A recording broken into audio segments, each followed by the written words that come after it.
All right, shalom, shalom, y'all. I just wanted to get on here and explain something to you guys, um, just really quickly. And some of you may get it, some of you may already know all of this, some of you might not. But of course, we're into the American Jew series, and we've got the first video, which is about the projects being concentration camps. Second video is about some of the American presidents being actual Nazis. And then the third video is about the drug war and it being implemented on the community by the Nazis in the American government um, as a Holocaust, as an actual Holocaust, right? With millions dead from it, millions dead from introducing cocaine into the black community in the 80s, right? Millions dead, millions incarcerated, right? That's what the last video was about. And then I've got another video that's going to come up called American Jew 4, America is Babylon, right? And we, know where that's going to go. And we'll get into more about that later. But what I wanted to say is that you have to understand what's going on to understand what to do about it, right? To know exactly where we are in history or in prophecy and what comes next, right? So you don't even necessarily have to all the way understand prophecy to understand some of the things that are going to come next, because you can see historically some of the things that have happened in the past and then apply them to the future. The thing that was is that which shall be, and there's nothing new under the sun, right? Ecclesiastics. So, so let's see. So if we're pointing out that the Nazis in Nazi Germany first put Jews in concentration camps and in ghettos, um, and then we look at the Nazis in America put Jews, black Jews, in concentration camps and ghettos from housing policies and other things that we discussed in the first video. in the first video. Then we see in Nazi Germany that they began to poison those white Jews with specific chemicals in a very strategic and matter-of-fact type of way, right? Okay, well, we see in America that once the black Jews are in ghettos and concentration camps, they began to do the same thing. They began to poison them with drugs in an indirect way, but had a direct effect, right? So we see the same exact thing happening. So then what happens at the end in the Germany story? You have the final solution, right? And the final solution is that everybody is wiped out. So we then extrapolate that that's the thing that happened then, and the smaller version of what is happening to us right now, right? In the larger, bigger picture version with the black Jews, the next step is and has to be, some sort of final solution, right? So if we're following the exact same blueprint as the Nazis in Nazi Germany, as they did towards the Jews, we should be looking for the same thing, which means we should be getting out of Dodge, right? We should be getting out, because if, in hindsight, if you were one of those particular white Jews, Ashkenazi Jews in Nazi Germany, and you had the information that this Holocaust was coming, then you would have said to yourself and to your family, hey, I think something bad is getting ready to happen to our people here. Let's go. We see the writing on the wall. Let's go ahead and get out, right? And if they would have done that, a lot more people could have been spared, right? Some people were spared. Some people did do this. In fact, I think Albert Einstein was one of the Jews that escaped before the Holocaust. If I'm not mistaken, please correct me if I'm wrong.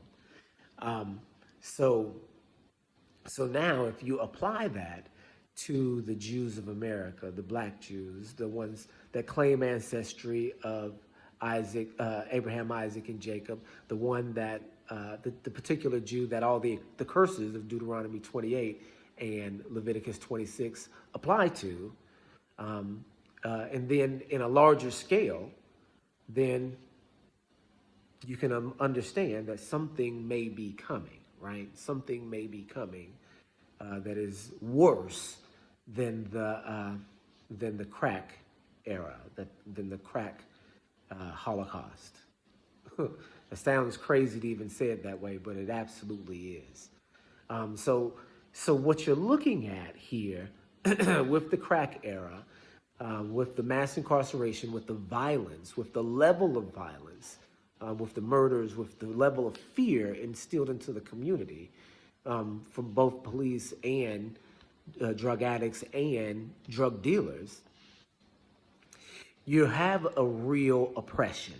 You have a real strangle style of oppression, worse than the black community in America maybe has ever seen.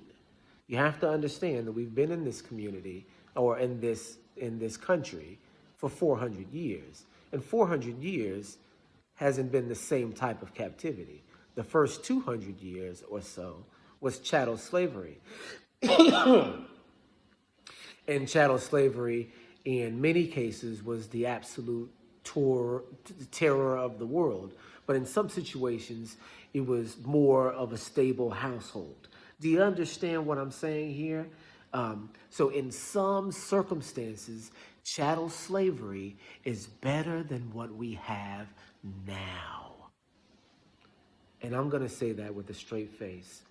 Better than what we have now. Because in that community, we weren't picking up pistols and killing each other off more than our oppressors were. We still had some element of biblical understanding. Then, in slavery, we didn't have gangs. We didn't have drug addicts. None of those things. We had an actual community. An actual community. And now, we don't have that. We don't have any older male leaders. We don't have any older female leaders that actually speak and represent the community and not the opinion of the oppressor. Right? We don't have that in the community. We don't have any leadership in the community. We have a destroyed community. In chattel slavery, that wasn't always the case. That wasn't always the case. So right now represents the darkest time in history for our people, because not only do we not know who we are in an utter state of Holocaust. And the Holocaust in this generation is self-perpetuating. That they don't even have to institute the Holocaust anymore. We'll do it to ourselves. And that's why the country is at its most, the community is at its most dangerous point now in 2022. Not in 1922, not in 1822, in 2022. And you have to recognize that. Well, I'll tell you, here's one great example, right? My mother always will tell you that, the blues was instilled in people because of hard oppression, right? The blues sound so raw and original and unique because in the South, in the 1910, 1920s, the turn of the century South, you had extreme Jim Crow oppression in the South and people struggling. And the sound that came out of that struggle captivated the world, right? The sound that came out of that struggle captivated the world. But it was built on oppression. It was built on the suffering of the people, right? Do we have another example of a sound that came out of the 80s that has captivated the world even more than blues, right? Rap music, hip hop music, has that not captivated the world? The gritty, the aspect of poverty and suffering and struggle, hasn't that captivated the world again, even more so? And since it has captivated even more so, and you can feel the pain now, and the pain is still going on now, doesn't that mean that the impression now is worse because the music is more captivating? So that means now has to be worse than even then. And we consider that as a worse time. But it has to be now.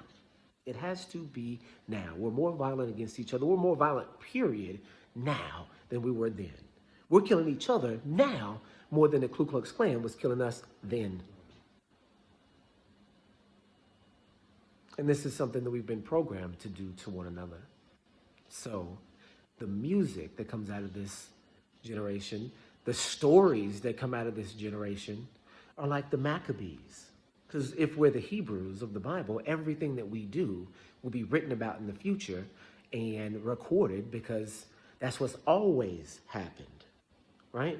The story of the Hebrews is the story of Elohim choosing a people, and then that people categorizing and cataloging the entire thing, right? And I guess we're running long here.